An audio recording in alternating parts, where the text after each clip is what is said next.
When I say evil Star Wars corporations, you probably think of the CIS companies, such as the Trade Federation or the Techno Union.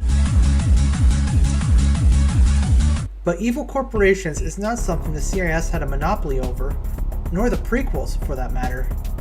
Corporations have been villains in Star Wars since the very beginning, and some of the most evil corporations in the galaxy were also Republic hardliners, such as Kuat Drive Yards and Togco. Fall of the Republic already represents this abstractly with the KDY contracts one can obtain exclusively under Order 66. But today, I'm going to show you a more direct example of how KDY was evil long before the Empire. The world of Zafel was a somewhat primitive core world covered in rolling hills and fields.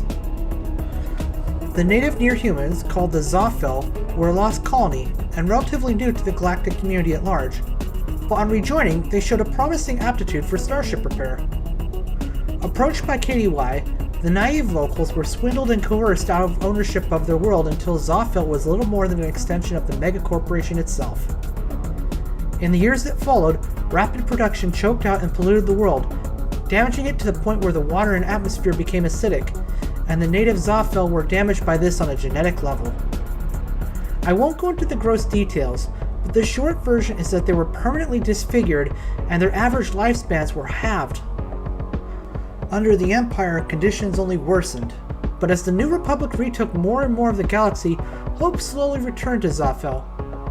The New Republic directly ordered KDY to clean the world, and while the company agreed, they deliberately dragged their feet. Eventually, small New Republic task forces would enter orbit over the world, strong-arming the Kuat overseers. However, the efforts were often hampered by harassment from Imperial warlords, which is the context in which we see Zafel in both the Thrawn trilogy and I, Jedi. As for the map itself, this was the very last map for Fall of the Republic, and as you might have guessed, I've been far more focused on mapping than video making this month. The map wasn't originally made for Zafel, but was actually going to be Darkon 3 before I pivoted focus for that map. Really, it was just an excuse to make a world with black spires and this cool looking water. Though eventually I started trying to make it more like Zafel by changing the aesthetics to more polluted colors and adding Kuwati products and industrial structures to fill in the extra spaces on the map.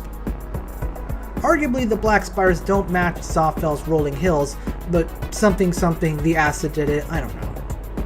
Aside from Zafel, the map is also used for Jestrix 3, a world that was once Hutt controlled but eventually became an Imperial outpost. Neither world is particularly common, so the map may end up with a few more uses in the future if there's a need for it.